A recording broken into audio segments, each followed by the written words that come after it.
Assalamualaikum warahmatullahi wabarakatuh. Pelajaran Teknologi Informasi dan Komunikasi kelas 9, yaitu pemanfaatan internet. Kemampuan dan kehandalan internet memberikan banyak kemudahan bagi berbagai aspek kehidupan manusia.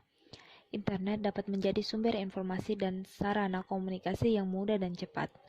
Selain itu, internet juga mempunyai jaringan yang sangat luas yang dapat menjangkau seluruh dunia.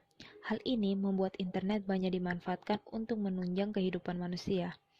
Beberapa aplikasi yang dibuat memanfaatkan internet untuk mendukung kegiatan sehari-hari, antara lain perdagangan secara elektronik, internet banking, media pembelajaran, sumber informasi, media komunikasi, dan media jejaring sosial.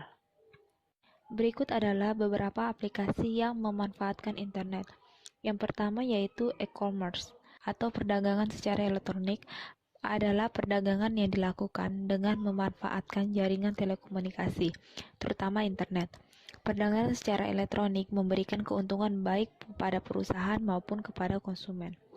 Yang pertama yaitu keuntungan yang diperoleh perusahaan, antara lain 1. Perdagangan secara elektronik memungkinkan perusahaan untuk menjual produknya kepada lebih banyak orang.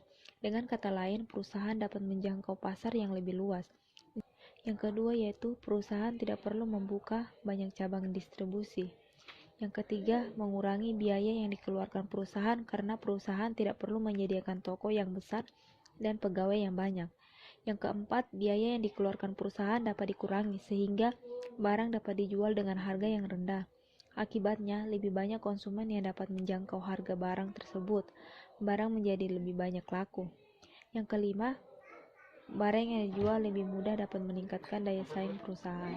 Yang kedua yaitu keuntungan bagi konsumen. Antara lain yang pertama, konsumen tidak perlu mendatangi toko untuk mendapatkan barang, cukup mengakses internet dan memesan barang, maka barang pesanan akan diantar ke rumah. Yang kedua, pembeli dapat menghemat waktu dan biaya transportasi berbelanja.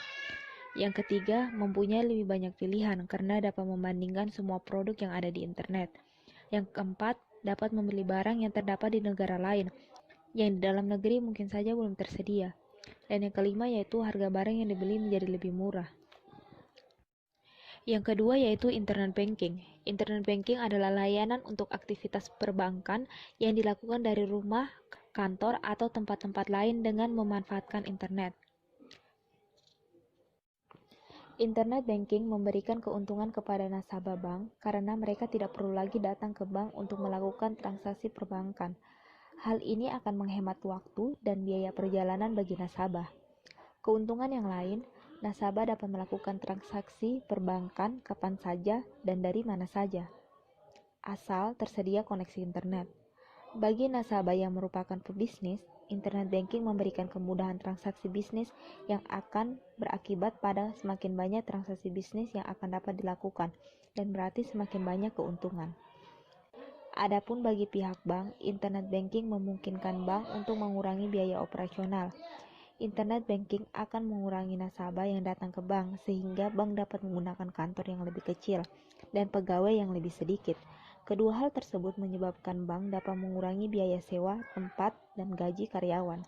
Kemudahan transaksi yang diberikan internet banking menyebabkan semakin banyaknya transaksi yang dilakukan, yang tentunya akan berdampak pada tambahnya pemasukan bagi bank dari biaya transaksi yang dikenakan.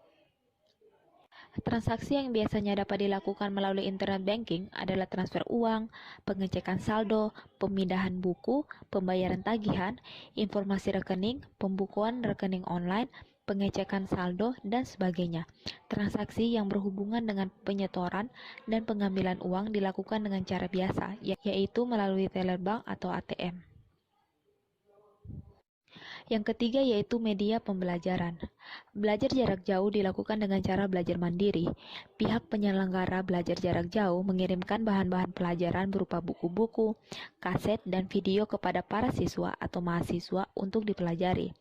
Untuk mengukur tingkat kemampuan siswa atau mahasiswa, diberikan latihan dan tes-tes yang harus dikerjakan.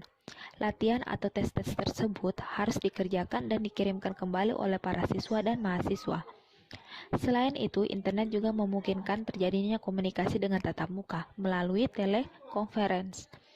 Komunikasi audiovisual dapat terjadi dan memungkinkan komunikasi verbal dan nonverbal terjadi secara langsung. Kemampuan dan karakteristik internet di atas memungkinkan internet dimanfaatkan sebagai media belajar jarak jauh. Pemanfaatan internet tersebut akan membuat proses belajar jarak jauh menjadi lebih efektif dan hasil yang diperoleh lebih baik. Adapun beberapa faktor yang harus dipenuhi agar internet dapat dimanfaatkan sebagai media belajar jarak jauh yang efektif. Antara lain, yang pertama, institusi penyelenggara. Agar dapat memanfaatkan internet sebagai media belajar, institusi penyelenggara harus memiliki komitmen yang kuat. Hal ini ditandai dengan kebijakan-kebijakan yang mendukung. Institusi juga harus menyediakan dana yang cukup demi terselenggaranya pendidikan jarak jauh dengan memanfaatkan internet. Institusi harus menyediakan peralatan yang memadai untuk terselenggaranya proses belajar. Selain itu, institusi juga harus menyediakan sumber daya manusia dan keuangan yang cukup untuk mendukung proses belajar mengajar yang baik.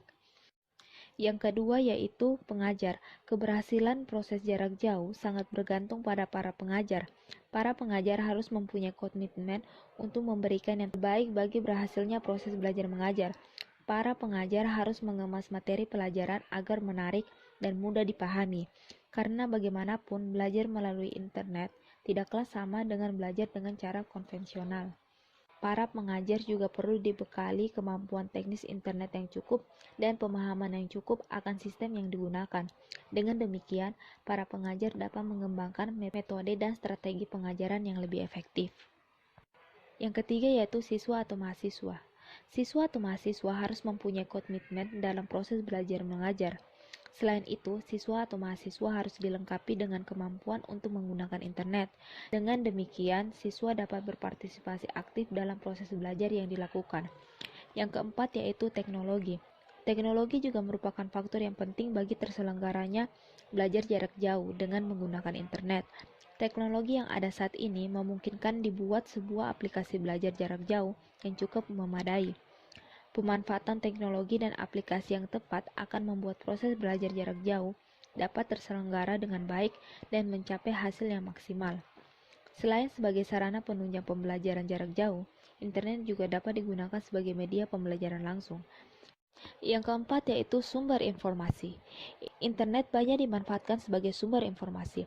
Internet mempunyai informasi tentang apa saja dalam jumlah yang tidak terbatas.